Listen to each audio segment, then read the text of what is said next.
जवाहरपुर गांव में एक मुरली नाम का किसान रहता था। मुरली के पत्नी के नाम सीता था। उसकी एक बेटी थी, उसका नाम पूजा था। मुरली बहुत ही गरीब था।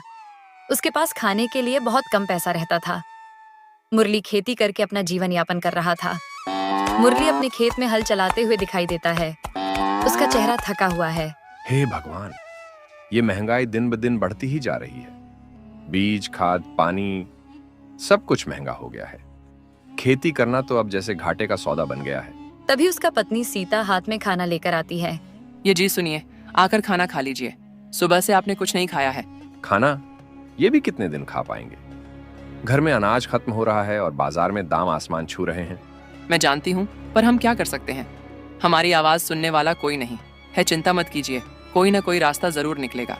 मुरली शाम होते ही खेत से घर पर आता है। तभी मुरली और कुछ अन्य किसान सरपंच जी से बात कर रहे हैं। सरपंच जी, अब तो कुछ कीजिए। सरकार से कहिए कि हमें कुछ राहत दे। ये महंगाई हमारी कमर तोड़ रही है। मुरली, मैं कोशिश करूंगा, लेकिन ये तो सब जगह का हाल है। सरकार भी अपनी जगह मजबूर है। हाँ सरपंच जी, अगर अब भी कुछ नहीं किया तो आने वाली पीढ़ी भी इस महंगाई की मार झेलेगी। हमें एकजुट रहकर अपनी लड़ाई लड़नी होगी, नहीं तो सरकार हम सब पर कोई निगरानी नहीं करेगा। मैं समझता हूँ, पर हमें सब्र रखना होगा। रामलाल उदास बैठा है। उसकी बेटी स्कूल से लौटती है। पिताजी, स्कूल की फीस फिर बढ़ गई है। मास्टर जी कह रहे थे कि अगर इस बार फीस नहीं दी तो स्कूल छोड़ना पड़ेगा। अब हम क्या करेंगे? लगता है महंगाई हमको पढ़ाई छुड़ा देगा। हे भगवान, क्या मेरी बेटी पढ़ाई भी पूरी नहीं कर पाएगी? हम चुप नहीं बैठ सकते। हमें अपनी बात सरकार तक पहुंचानी होगी। सीता उसे ढांढस देती है।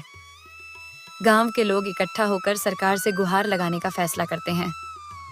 सभी लोग एकजुट होकर सरकार के सामने अपनी समस्या रखने का निश्चय करते हैं। 1 महीने बाद सरकार से राहत का संदेश आता है।